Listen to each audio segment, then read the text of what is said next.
नमस्ते। आज मैं डॉक्टर शोभिका एक बहुत ही इम्पोर्टेंट टॉपिक आपके साथ डिस्कस करने आई हूँ। वो है पीसीओएस और इनफर्टिलिटी। अधिकतर पेशेंट हमारी ओपीडी में आके पूछते हैं कि डॉक्टर मुझे पीसीओएस है, तो क्या मुझे बच्चा आईवीएफ से ही होगा? नहीं, ऐसा बिल्कुल भी नहीं है। अगर आपको पीसीओएस है तो सबसे पहले आपको ये समझना है कि PCOS is not a disease. PCOS मतलब कि आपकी पॉलीसिस्टिक ओवरीज हैं तो उनकी बनावट ही ऐसी है। आइए सबसे पहले हम इसकी पैथोलॉजी समझते हैं। आइए अब हम पीसीओएस की पैथोलॉजी समझते हैं। आप अज्यूम करिए कि एक घर है जिसमें 10 लोग रहते हैं और एक घर है जिसमें 5 लोग रहते हैं और दोनों घरों को सेम फूड सप्लाई जानी है। तो ऑब्वियसली जो खाना 10 लोगों में डिवाइड होगा उस घर के लोग वीक होंगे और जो सेम फूड 5 लोगों में डिवाइड होगा तो उस घर के लोग स्ट्रॉन्ग होंगे। सेम कॉन्सेप्ट पॉलीसिस्टिक ओवरीज में आता है कि क्योंकि आपके ओवरीज में बहुत सारे एग्स हैं जिसकी वजह से उनको जो न्यूट्रिशन मिल रहा है वो डिवाइड हो जाता है, जिसकी वजह से एग की क्वालिटी पीसीओएस में बहुत ही वीक होती है। तो ये है इसकी पैथोलॉजी। तो जैसा हमने प्रीवियस स्लाइड में इसकी पैथोलॉजी को समझा, अब आते हैं इसके ट्रीटमेंट में। देखिए, पीसीओएस में पहली चीज़ जो आपको सबसे पहले करनी है वो है आपके लाइफस्टाइल मॉडिफिकेशन।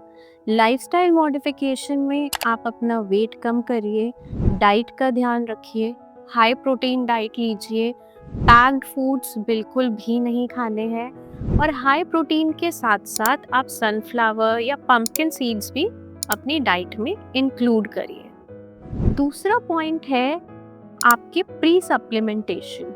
प्री सप्लीमेंटेशन में अब 4 चीज़ें बहुत ज़रूरी है।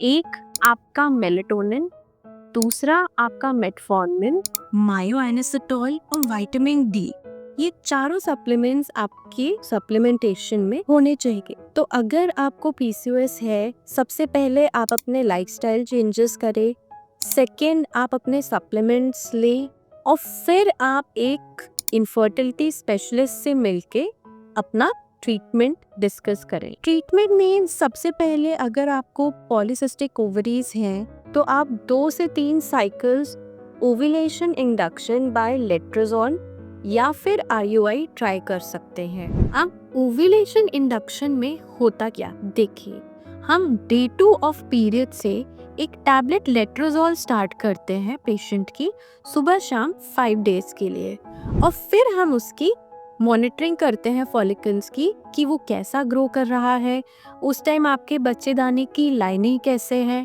और अगर सारी चीज़ें ठीक है तो फिर हम आईयूआई के साथ आगे बढ़ सकते हैं। अगर 2 से 3 आईयूआई के बाद भी आपको प्रेगनेंसी नहीं आ रही है तो फिर आपको आईवीएफ के बारे में सोचना चाहिए। अब आईवीएफ में आगे जाने से पहले कुछ चीज़ें आपको बहुत ज़रूरी समझनी है। अब अगर आप पीसीओएस है और आप आईवीएफ के लिए आगे बढ़ रहे हैं तो पहले 1 से 2 मंथ आप अपने आप को दीजिए, आप अपना वेट कम करिए, अपने प्री सप्लीमेंटेशन अच्छे से लीजिए और तभी आईवीएफ की साइकिल के लिए आगे बढ़े। एक बहुत इम्पॉर्टेंट चीज़ हम हमेशा अपने पेशेंट को एक प्रीवियस साइकिल में देते हैं, वो है विड्रॉल। उससे क्या होता है कि जब हम साइकिल स्टार्ट करते हैं तो पीसीओएस के जितने भी फॉलिकल्स हैं वो सेम कोहॉर्ट में आ जाते हैं। उससे आपका नंबर ऑफ एग रिट्रीवल काफ़ी बेटर हो जाता है। तो ये वाला पॉइंट आप अपने डॉक्टर से हमेशा डिस्कस करें।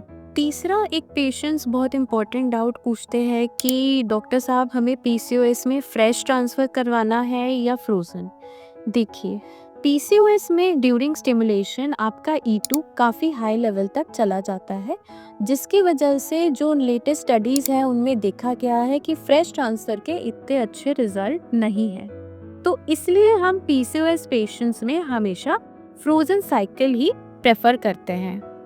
आशा करती हूँ ये वीडियो आपको इन्फॉर्मेटिव रहा होगा और आपको इससे हेल्प मिलेगी। कुछ भी इसके रिगार्डिंग डाउट हो तो आप हमें कॉन्टैक्ट कर सकते हैं। Thank you.